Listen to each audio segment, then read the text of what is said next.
जहांजेब खान साहब हमारे साथ मौजूद हैं, DGPDMA बलोचिस्तान। बहुत शुक्रिया जहांजेब साहब। मानसून बारिशें बलोचिस्तान में भी आपको पता है मुतासर कर रही हैं मुतअद्दिद इलाकों को। कौन कौन से इलाके हैं जहां ज़्यादा नुकसानात की इत्तलात आ रही हैं और आप लोग कर क्या रहे हैं अब तक? हम हालिया बारिशों में हमारी जो अजला मुतासर हुए हैं उसमें जोब, ज़ियारत, कोलू, लजबेला, मूसाखेल और खुजदार शामिल हैं। यहाँ पे तकरीबन 16 लोगों की जान गई है और 6 लोग इंजर्ड हुए हैं। उसके अलावा जो चीज़ों को नुकसान पहुँचा है उसमें जो कम्प्लीटली डैमेज्ड हाउसेस हैं वो 11 हैं, पार्शली डैमेज्ड हाउसेस जो हैं वो 47 हैं। इसके अलावा जो पब्लिक इंफ्रास्ट्रक्चर है जिसको नुकसान पहुँचा है उसमें एजुकेशन का एक स्कूल है जो डिस्ट्रिक्ट ज़ियारत में था। उसके अलावा रेवेन्यू ऑफिस को नुकसान पहुँचा है किला सफला में और जलमक्सी में। एग्रीकल्चर के इन अजला में नुकसानात को रिपोर्ट किया गया है। सोलर प्लेट्स जो हैं वो काफ़ी जगहों पे गिरी हैं, तो ये वो नुकसानात हैं जो अभी तक रिपोर्ट हो चुके हैं। आपका जो स्पेल है 15 to 17 वो चल रहा है। और इन सब बातों के अलावा मैं आप लोगों को एक चीज़ कहना चाहूँगा इस प्रोग्राम के तवसुत से कि आफत को आफत की तरह लिया जाए। हम इन दिनों में गैर ज़रूरी सफ़र से गुरेज करें।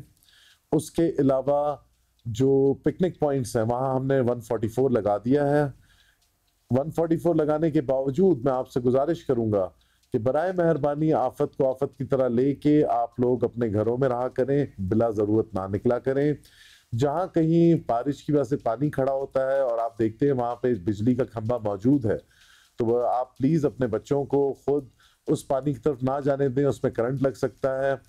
बहुत सी चीज़ें हैं जो हमारे इख्तियार में नहीं है, लेकिन जो बातें मैं कह रहा हूँ ये बिल्कुल हमारे इख्तियार में है। ये करके आप अपनी हुकूमत का साथ देंगे, हुकूमत की मदद करेंगे। बिल्कुल ऐसे ही डायरेक्टिव्स जो हैं और सजेशंस और रिक्वेस्ट हम ये भी कर रहे हैं कि जिसको नहीं निकलना, कहीं कोई ज़रूरी काम नहीं है, तो आप मतलब this is not the time for adventure. Basically मतलब हालात आपके सामने ही है। जहांजेब साहब ये बताइएगा कि यहाँ बारिशें जो हैं वो कब तक जारी रहेंगी?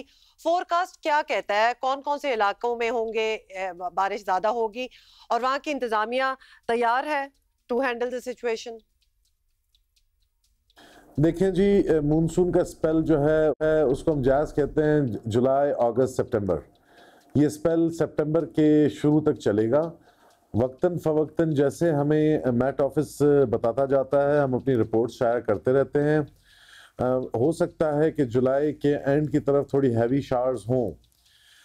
जैसा कि आप लोग जानते हैं कि इस दफ़ा हुकूमत ने अपने इक़दाम किए हैं, जो आपके नॉन फूड आइटम्स हैं वो हर ज़िले में पहुँचाए जा चुके हैं। इरिगेशन, B&R, सारे डिपार्टमेंट जितने भी लाइन डिपार्टमेंट्स हैं वो बिल्कुल रेडी हैं।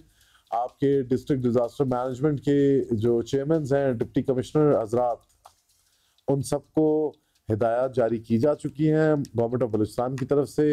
हर सूरत हाल से निपटने के लिए कोशिश की गई है कि हम तैयार हैं, लेकिन फिर भी आप लोगों के ताउन के बगैर ये चीज़ें मुमकिन नहीं।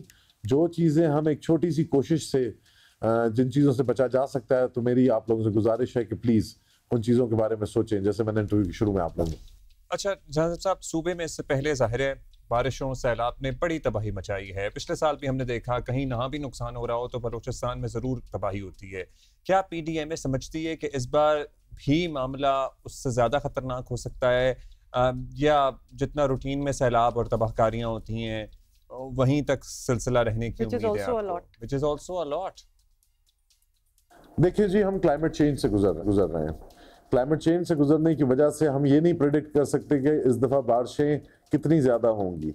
नॉर्मल बारिशें जो रेगुलर आपके एयर प्रेशर्स अरेबियन सी में होते हैं उनको कैलकुलेट किया जाता है, लेकिन एक फिनोमेनन है जिसको क्लाउड बर्स्ट कहते हैं, तो उसके बारे में हम कुछ नहीं कह सकते, ना कोई मैट ऑफिस कह सकता है। फिलहाल लास्ट वीक ऑफ जुलाई जो है उसमें यह है कि ज़रा बारिशें हैवी होंगी, तो let's hope for the best. Government तैयार है, आप लोग भी हमारी मदद करें, इंशाल्लाह हम इस आफत से आराम से निकल जाएंगे।